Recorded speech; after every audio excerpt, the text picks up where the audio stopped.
नमस्कार, श्री स्वामी समर्थ.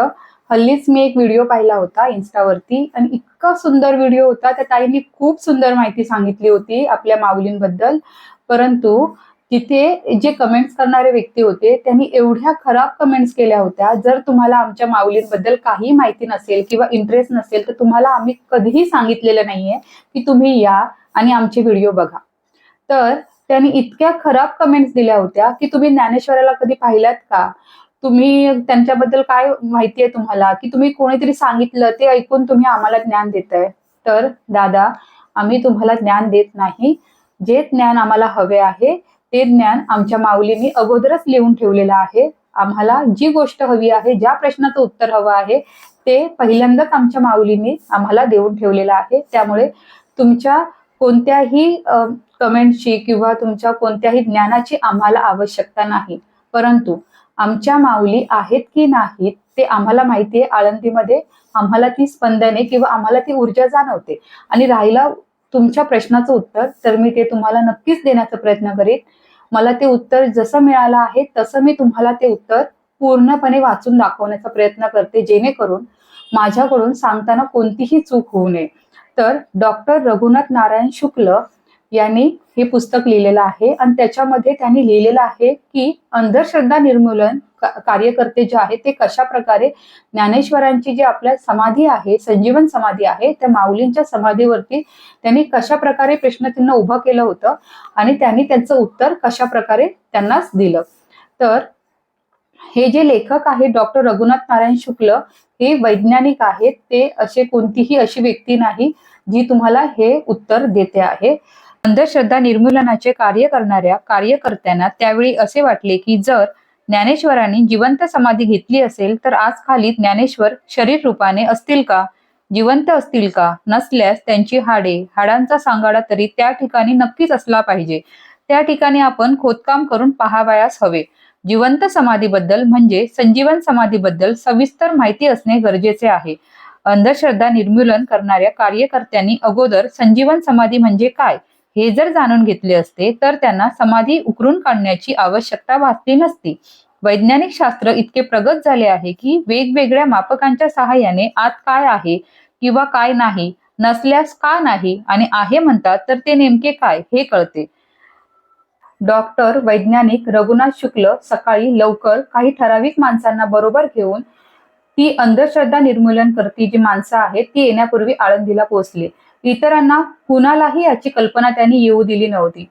त्यांनी सोबत 3 मीटर्स घेतले होते. त्यातला एक होता गिगर म्युलर काउंटर. त्यात एक्सरे, अल्फा, गॅमा, बीटा नावाचे जे किरण किंवा ऊर्जा असते ते एखाद्या ठिकाणी आहेत की नाहीत हे शोधून काढू ते शकते. ते मीटरवर दाखविले जाते. त्याला गिगर म्युलर स्किंटिलेशन काउंटर असे नाव आहे. तो ज्ञानेश्वर महाराजांच्या समाधीपासून 6 फूट अंतरावर ठेवला. दुसरा मीटर, ज्याला थर्मिस्टर बोलोमीटर म्हणतात, तो घेतला होता. त्याने अल्ट्राव्हायोलेट, इन्फ्रारेड आहेत की नाहीत हे पाहता येते. तोही मीटर समाधीजवळ ठेवला. तिसरा frequency meter radar. Radio, TV करता रडार फ्रिक्वेन्सी वापरली जाते. हा मीटरही त्या ठिकाणी ठेवला. ठरल्याप्रमाणे ट्रकमधून 200-250 माणसे आळंदी देवस्थानाजवळ घोषणा करीत आली. सगळी आळंदी हा काय प्रकार आहे हे पाहण्याकरता जमा झाली. अंधश्रद्धा निर्मूलनाच्या कार्यकर्त्यांबरोबर काही डॉक्टर्स आणि बाहेरच्या देशातील 3 इंग्लिश माणसे आली होती. त्याच्या मागचे कारण आम्हाला नंतर कळले. ते असे की त्यांना असे दाखवून द्यायचे होते की आम्ही फार आधुनिक आहोत. आम्ही काय करतो हे प्रत्यक्षच पहा. जमावाला आम्ही दाराजवळ थोपवले आणि शांतपणे त्यांना सांगितले, तुम्हाला जे काही करावयाचे आहे ते अवश्य करा. आम्ही तुम्हाला अडवणार तर नाहीच, उलट कुदळ फावडे घेऊन तुम्हाला तुमच्या कामात मदत करणार आहोत. त्यांच्यातल्या डॉक्टरकडे मी, मामा दांडेकर आणि डॉक्टर फाटक गेलो आणि त्यांना विनंती करून सांगितले की या समाधीबद्दल आम्ही सांगतो त्या पद्धतीने अगोदर प्रयोग करून पहा. मी समाधीवर झाकण्यासाठी 3 प्रकारची वेष्टने आणली होती. एक जस्ताचे, एक पितळेचे आणि एक लोखंडाचे. आम्ही या ठिकाणी 3 मीटर्सही ठेवले होते. समाधीवर एक एक झाकण टाकून मीटरवर काय दिसते ते पाहावयाचे आहे. तुम्ही पाहाल त्यावेळी आम्ही येथे थांबणार नाही, बाहेर थांबू. त्यांच्यातील 10-12 प्रमुख मंडळी पुढे आली. त्यांना आम्ही गाभाऱ्यात घेतले आणि त्यांना माहिती देऊन आम्ही गाभाऱ्याबाहेर निघून गेलो. आमच्यापैकी कोणीही थांबले नाही. आम्ही सांगितल्याप्रमाणे त्यांनी प्रयोग करून पाहिला. लोखंडी, पितळी, जस्ताचे आवरण काढल्यावर एकच ठराविक रीडिंग मीटर दाखवायचे. आम्ही तर आत नव्हतो. आम्ही काटा हलविण्याचा प्रश्नच येत नव्हता. त्यांच्यापैकी कुणी मीटरला हात देखील लावत नव्हते. मग काटा रीडिंग का दाखवित होता? रीडिंग दाखवणारे चैतन्य, स्फुरण, स्पंदने कुठून आली? आवरण घातल्यावर रीडिंग का कमी होत होते? त्यांना तीनही प्रकारची आवरणे घालून पाहावयास सांगितले होते. त्या प्रत्येक आवरणाच्या वेळी रीडिंगमध्ये वेगवेगळा फरक का येत होता? यात कसलीही हातचलाकी नव्हती अथवा जादूटोणा नव्हता हे त्यांच्या लक्षात आले. शास्त्रज्ञांच्या शास्त्रीय परिभाषेतील हे प्रयोग त्यांना करून दाखविल्यावर त्यांच्या लक्षात आले संजीवन समाधी म्हणजे काय. हे जेव्हा त्यांना समजावून सांगितले तेव्हा त्यांच्या लक्षात आले की या ठिकाणी निश्चितपणे चैतन्य आहे, ऊर्जा आहे, स्पंदने आहेत. म्हणूनच त्याचा आलेख मीटर्सवर जाणवतो. त्यांना वेगवेगळ्या धातूंची आवरणे घातल्यावर त्या चैतन्य लहरींना जो अडथळा निर्माण होतो त्यामुळे प्रत्येक आवरणाच्या गुणधर्मानुसार निरनिराळ्या प्रकारची रीडिंग मीटरवर दिसतात. शास्त्रीय उपकरणांच्या सहाय्याने जेव्हा त्यांच्या हे लक्षात आले की चैतन्य दिसत नसले तरी त्याचे अस्तित्व असते. अल्फा, गामा, बीटा, रडार, क्ष किरणे दिसत नसली तरी त्यांचे अस्तित्व आपण नाकारत नाही. त्यामुळे होणारे परिणाम आपण दृश्य स्वरूपात पाहतो. क्ष किरणांच्या शरीराच्या आतील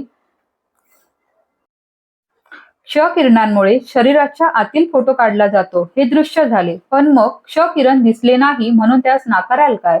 अर्थातच नाही. वैज्ञानिक दृष्टिकोनाने सर्व संभ्रम दूर झाल्यानंतर ही मंडळी दर 6 महिन्यांनी न चुकता समाधीच्या दर्शनाला आळंदीत येऊ लागली. 3 परदेशी माणसांपैकी एकाने तर स्वतःला आळंदीला वाहून घेतले आहे. ही घटना 1972 सालातील आहे. वृत्तपत्रातून या संबंधी अनेक बातम्या त्यावेळी छापून आल्या होत्या. हा जो मी व्हिडिओ बनवला होता त्यामागे एकच उद्देश होता की उगाच काहीतरी अंधश्रद्धा म्हणून एखाद्याला लेबल लावायचं आणि आपण चुकीची माहिती समाजापर्यंत द्यायची. असं करू नका. तुम्हाला जर प्रॉब्लेम असेल, तुम्हाला जर समजत नसेल तर पुस्तकं आहेत, वाचा, त्याचं ज्ञान घ्या आणि नंतर लोकांना सांगा. ती जी व्यक्ती आहे, त्या ज्या ताई आहेत, ते जे सांगत होते ते समाजाला त्याच्यापासून काहीही धोका नव्हता. ते काहीतरी चांगलंच सांगत होते.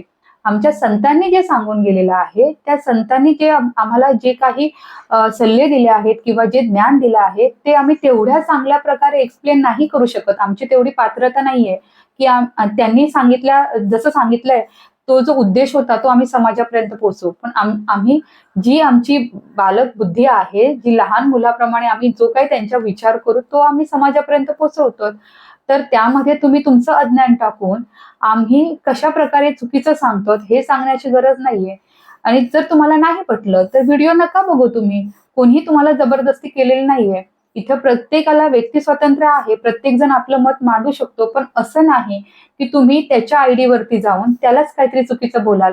तुम्हाला नाही आवडलं, तुम्ही जाऊ शकता तिथून. तुम्हाला कोणीही जबरदस्ती केलेली नाहीये. परंतु आमच्या भावना दुखवण्याचं काम तरी तुम्ही करू नका. जर तुम्ही काही चांगलं सांगू शकत नाही, चांगला सल्ला देऊ शकत नाही तर तुम्ही वाईट सल्ला तरी का देताय ना. श्री स्वामी समर्थ.